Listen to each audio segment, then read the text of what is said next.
So hey guys, welcome back to YouTube channel. So finally we are back with the kriya shayari series. इस series में हम लोगों ने chapter 8 तक अपना कंप्लीट कर लिया था, जिसमें हम लोग ने पढ़ा था पित्त दोष के बारे में।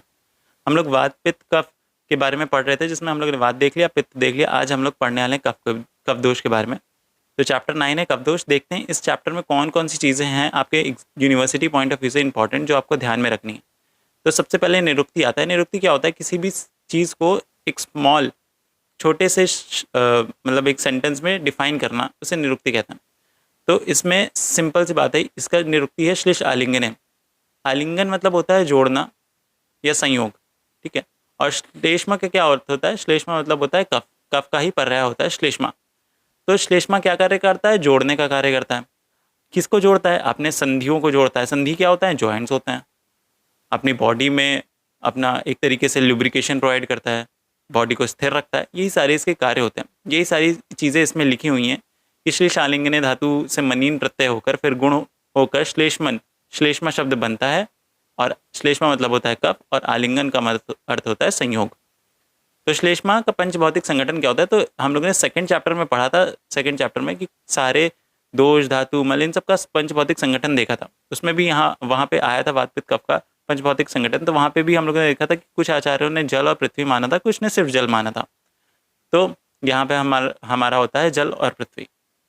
अब कफ के गुण और स्वरूप की बात करें कि कफ होता किस तरीके का और उसके क्या गुण होते हैं। हमारी बॉडी में अगर जाएगा तो कौन कौन सी चीज़ें बनाएगा, कौन कौन सी गुणों को बढ़ाएगा। गुण मतलब होते हैं क्वालिटीज़। तो सबसे पहले अष्टांग हृदय वाली चीज़ आती है कि स्निग्धाशितो गुरु मंदा श्लक्ष्ण मृत्सन सिद्ध कफा। कि स्निग्ध होता है मतलब चिकना होता है, और शीत मतलब ठंडा होता है, गुरु होता है मंद होता है, मंद मतलब धीरे धीरे चलने वाला, गुरु मतलब भारी। श्लक्ष्ण मतलब होता है अपना अपरुष, चिकना, चिकना एक तरीके से कह सकते हैं। मृत्सन मतलब लिसलिसा हो जाता है। स्थिर मतलब होता है अपना जो फैले नहीं, जैसे पानी होता है वो फैल जाता है, लेकिन ये स्थिर होता है, ये फैलता नहीं है एक जगह पे। फिर कफ की बात करते हैं, तो ये सारे इसके कफ के गुण हैं। फिर चरक ने क्या बताया? चरक ने बताया है गुरु शीत मृदु स्निग्ध मधुर स्थिर पिच्छलम। इसको इस तरीके से देखेंगे, गुरु है, शीत है, मृदु है, स्निग्ध है, मधुर है, स्थिर है, पिच्छल है। श्लेष्मा प्रशमम जानती विपरीत गुणों गुणा। मतलब इसके जो गुण हैं गुरु, शीत, मृदु, स्निग्ध, मधुर, स्थिर और पिच्छल। तो अगर हम लोग इनके अपोजिट द्रव्यों का यूज़ करते हैं, अपोजिट औषधियों का, अपोजिट आहार विहार का यूज़ करते हैं, तो हम लोग कफ को कम कर सकते हैं। कफ को कम करेंगे, जैसे एग्जाम्पल देते हैं आपको, जनरल चीज़ बताते हैं। जैसे आपके 6 रस होते हैं, मधुर, अम्ल, लवण, कटु, तिक्त और कषाय। तो इसमें मधुर, अम्ल, लवण वात को कम करते हैं, वात को कम करते हैं, और कटु, तिक्त, कषाय वात को बढ़ाते हैं। वैसे ही ये वात को अगर कम कर रहा है तो कफ को बढ़ाएगा, और ये कफ को कम करेगा। इतनी चीज़ें आपको याद रखनी है। मधुर, तिक्त और कषाय ये अपने पित्त को कम करते हैं, ठीक है। ये कॉन्सेप्ट है, ये चीज़ आपको याद रखनी है। अगर नहीं समझ में आया तो एक बार बैक कर सकते हैं कि मधुर, अम्ल, लवण वात को कम कर रहा है, और कटु, तिक्त, कषाय कफ को कम कर रहा है, और मधुर, तिक्त और कटु, मधुर, तिक्त और कषाय ये पित्त को कम कर रहे हैं। बाकी जो बचे वो पित्त को बढ़ा रहे हैं, ठीक है। ये चीज़ें ध्यान में रखना है आपको।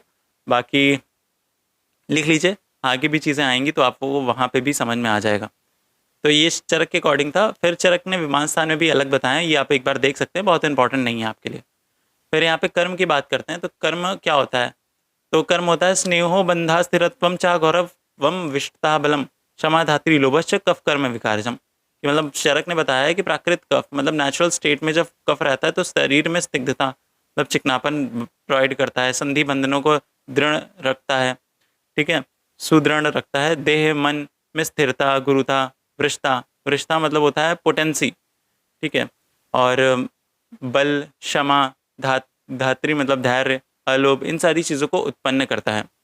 अब विभिन्न आचार्यों ने अलग अलग तरीके से बताया, बट हम लोग एक जनरलाइज करके चीज़ अगर बात करते हैं तो शारीरिक और मानसिक कर्म इनके क्या क्या हैं कि अपना स्थिरता प्रोवाइड करेगा, ठीक है, स्नेहन संधि बंधन को अपना रखेगा, अच्छा, गौरवता प्रदान करेगा, संश्लेषण करेगा, रोपण करेगा, पूरण करेगा, वृषता, शीत, स्थैमित्य, अति निद्रा, श्वेत वर्ण मतलब वाइट कलर प्रोवाइड करेगा, बहुत ज़्यादा नींद आएगी, ठीक है, बहुत ठंडक लग सकती है, पोटेंसी बहुत ज़्यादा होगी, और रोपण, गौरवता, ठीक है, तो ये सारी चीज़ें हैं। अगर कफ की बात करते हैं, जैसे हम लोगों ने प्रकृति पढ़ी थी, तो प्रकृति में कफ प्रकृति वाले लोग जो थे, उनका आप देख सकते हैं कि जिसमें कफ प्रकृति वाले होते हैं उनमें कौन कौन सी क्वालिटीज़ होती हैं, तो वही वाली क्वालिटीज़ यहाँ पे भी बात कर रहे हैं। इनके अंदर ध्री, दति, स्मृति और आलोभ आदि कर्म सम्मिलित होते हैं मानसिक में। फिर इसका स्थान क्या होता है, तो जो चरक ने बताया है, उरा शिरो ग्रीवा पर्वामाशयो मेदश्च श्लेष्मा स्थानी तथा प्यूरो विशेषण श्लेष्मा स्थानम। तो मतलब उर जो होता है थोरैक्स, ये इसका मेन होता है। तथा प्यूरो विशेषण श्लेष्म स्थानम, मतलब जो थोरैक्स होता है वो मेन होता है। बाकी सिर में भी होता है, ग्रीवा पर्व में होता है, आमाशय में होता है, मेद में होता है, ये सारी चीज़ों में होता है कफ अपना। फिर प्राकृत कफ की बात करें तो इसमें कितने भेद होते हैं, अवलंबक, क्लेदक, तर्पक, बोधक और श्लेषक। ये आपको याद करना ही करना है। जैसे सारे अपने वात के 5 याद करे थे, पित्त के 5 याद करे थे, और कफ के अब 5 याद करेंगे। अब इनके कार्य और स्थान देखते हैं कि कहाँ कहाँ पे प्रेजेंट होते हैं। जैसे अवलंबक कफ है तो ये अपना थोरैक्स में प्रेजेंट होगा। अवलंबक कफ का कार्य क्या होता है कि थोरैक्स में जो भी ऑर्गन्स है उनको सपोर्ट प्रोवाइड करना। जैसे हृदय हो गया, हृदय का अवलंबन कराता है। इसी तरीके से क्लेदक कफ है तो इसका स्थान कहाँ है, आमाशय, मतलब जीआई ट्रैक्ट के अपर पार्ट में आमाशय होता है। इसका काम क्या होता है, जो अन्न होता है उनका संघात करना, उसका क्लेदन करना। तो जो हमने खाया अन्न वो हमारे पेट में गया, पेट में जाने के बाद वहाँ क्लेदक कफ है। क्लेदक कफ अपना अन्न को सॉफ्ट करेगा, मृदु बनाएगा, फिर उसको ब्रेक डाउन में हेल्प करेगा। तो वो ये इसका कार्य होता है। बोधक कफ का स्थान कहाँ होता है, रासना। रासना मतलब जीवा। इसका काम क्या होता है कि अपना टेस्ट को बताना कि कौन सा टेस्ट है, कौन सा टेस्ट नहीं है। फिर तर्पक कफ ये सिर में रहता है, ये अपनी इंद्रियों को दृढ़ करता है, जैसे आंखें, कान, नाक, ये सारे में। श्लेषक कफ का स्थान क्या होता है, संधि, और इसका काम क्या होता है, संधि संश्लेषण, मतलब ये अपने जॉइंट्स में होता है, जॉइंट्स में मोबिलिटी प्रोवाइड करता है।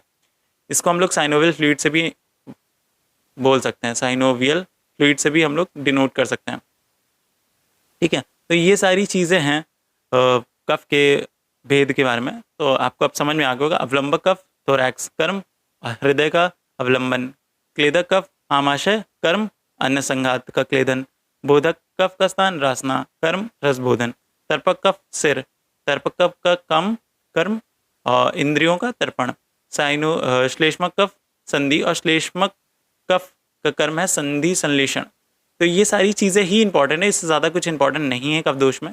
मेन चीज़ें हैं, ये चीज़ें आप याद रखिए। बाकी जो चीज़ें होंगी वो आगे धीरे धीरे आती रहेंगी, बस आप पढ़ाई करते रहिए। यहाँ पे निरुक्ति मेन इंपॉर्टेंट आती है, जो आपको याद होनी ही होनी चाहिए। बहुत बहुत बहुत बहुत इंपॉर्टेंट है। फिर इसके गुण भी बहुत इंपॉर्टेंट है, दोनों के, चरक के भी और इसके भी, अष्टांग हृदयम के भी। क्योंकि आप अष्टांग हृदयम जब पढ़ेंगे तो उसमें फर्स्ट चैप्टर में आएगा आपकी ये।